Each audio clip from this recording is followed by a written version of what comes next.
Welcome to the Friday edition of Juan's World, and this year, this Friday edition will be Good Friday.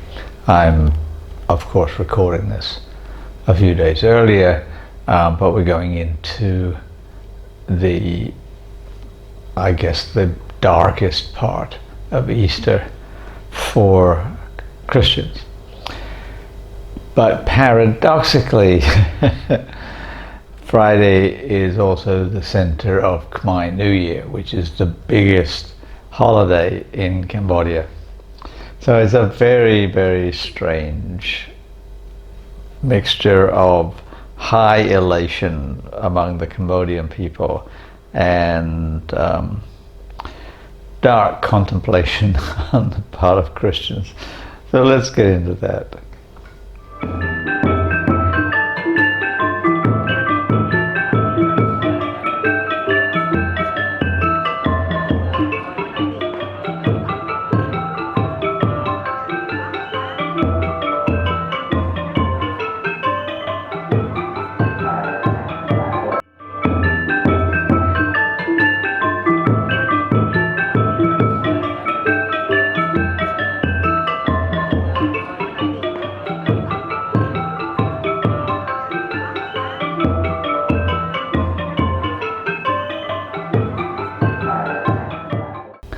So the holy days that are tumbling over one another in Holy Week are Maundy Thursday, which is the day we celebrate the Last Supper, and the most important part of the Last Supper from a doctrinal point of view is the institution of the bread and wine of the Lord's Supper. And that gets talked about both in the Gospels and in Paul's epistles. Very important. And then the Last Supper is followed by the arrest, trial, crucifixion, death and burial, and then the empty tomb on Easter Sunday. Well, different parts of the world have different traditions, and what was really important to me was Maundy Thursday in New Mexico. I was working at the School of American Research in Santa Fe on a one-year sabbatical and fellowship, and got pretty deeply involved in a lot of things that were happening in that region, in the pueblos, in the churches and whatnot.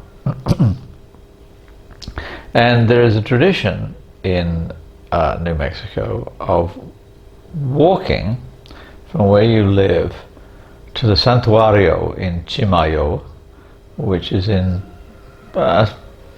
it's near Santa Fe, sort of central New Mexico.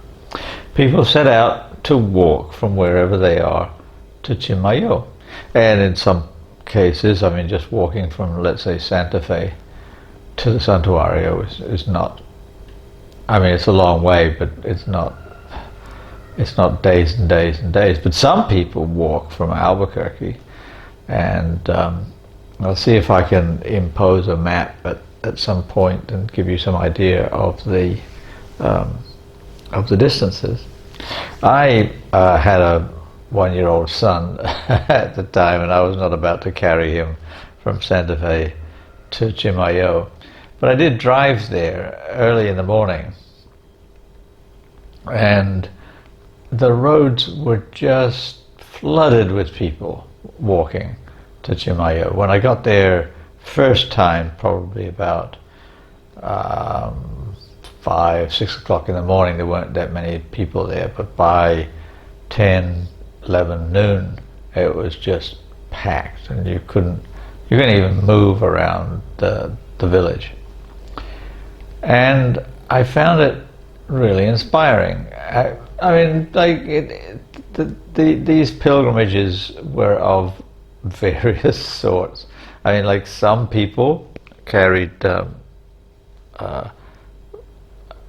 homemade crosses on their pilgrimage. Some were just teenagers out for a lark, just walking around and having a good time. But there was tremendous sense of devotion among everybody. And I found it really inspiring, because up until that point, I'd been pretty much disinterested in, or uninterested, I should say, in the church and its doctrines. I had gone to university with full intentions of becoming ordained and maybe becoming a missionary. I was like right on track with that, and the theology that I learned and the biblical exegesis that I learned at Oxford turned me off the church completely. It just seemed so pointless when I realized that the histories in, let's say, the book of Judges and Samuel and Kings were just made up, that they weren't based on anything real, that the Exodus didn't happen, that the conquest narrative, Joshua crossing the Jordan and the tribes settling in their ancestral homes in Israel or Canaan, it never happened. The archaeology doesn't support any of it. The narrative that you find in the song Joshua fought the Battle of Jericho, Jericho, Jericho, the walls came tumbling down. Archaeology doesn't support that, or rather it supports the walls coming tumbling down lots of times. Jericho was under attack lots of times, but the chronology is not supported by archaeology, and nor is the cultural history. And so when I was a late teenager, early 20s seminarian, I just said, no, it's not for me. I'm going to do something else. So I ended up teaching mathematics and computer science in high school, and then I went on and did a PhD in anthropology and focused on religion from the outside, like why do people believe these things? Well, then Maundy Thursday in New Mexico rekindled a sense of spirituality that I had lost, and this sense of devotion was really inspiring. It didn't inspire me to be any more doctrinally rigid. I'm certainly not dogmatic at all, and my conceptions of what Christianity means, what theism means, and so forth, is not what you see in popular literature. Like, I don't accept most of the doctrinal positions of most denominations. I do I do show a fair degree of commitment to the church that I was ordained in, although I don't practice as a pastor anymore. I don't preach. I don't run churches. I teach, and I teach fairly neutral subjects like biblical analysis, historical analysis. I don't get into theology. I don't get into spirituality. But it does mean that Maundy Thursday and Good Friday are really important days for me, because they're days when I am able to contemplate my relationship to biblical literature and the church, which makes it very odd when, on top of that, I've also got all manner of people all around me celebrating, joyous. They have various games they play. The children like to throw water at anybody passing by, so it's really not a good idea to go walking in your neighborhood on these days unless you want to get soaked, which is all right because the temperatures are normally fairly high, around 32, 33 degrees centigrade, in the upper 80s Fahrenheit. So, getting soaked, you get dry fairly quickly. But if you're carrying a camera like I usually am, it's not a happy circumstance. So we're moving towards Easter Sunday, the joyous celebration of the empty tomb, and lots of things that I've always enjoyed all my life, which I can't do here because they just are not part of Southeast Asian tradition. I always, on Easter Sunday, used to go up to a high place near where I lived in New York with my son. My son used to play trumpet in a church band, and so they used to go up to this high place at sunrise, have a sunrise service. When I was a pastor, I used to have sunrise services at my churches, and in a sense I miss all of that because that's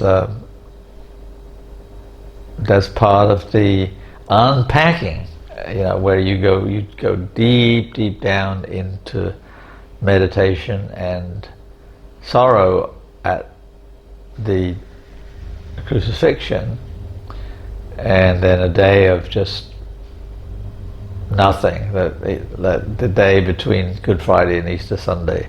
It's a very strange day, where you've, as my wife used to say, it's like you've cried and cried and cried, and now you're just empty.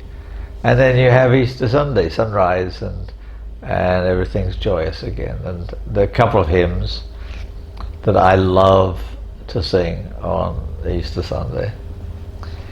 And that's wonderful. And then interspersed with that, I've got all of this Khmer New Year stuff going on. So it's all good. And Passover's in there as well. Passover begins like on Friday evening. There will be a Seder in Jewish households throughout the world.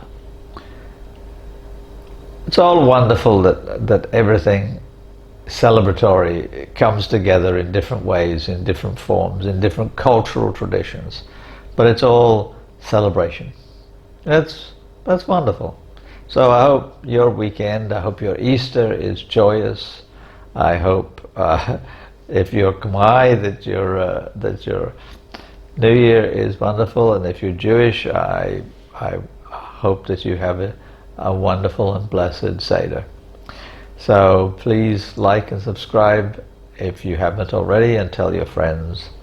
And I will see you after Easter to begin our journey towards Pentecost.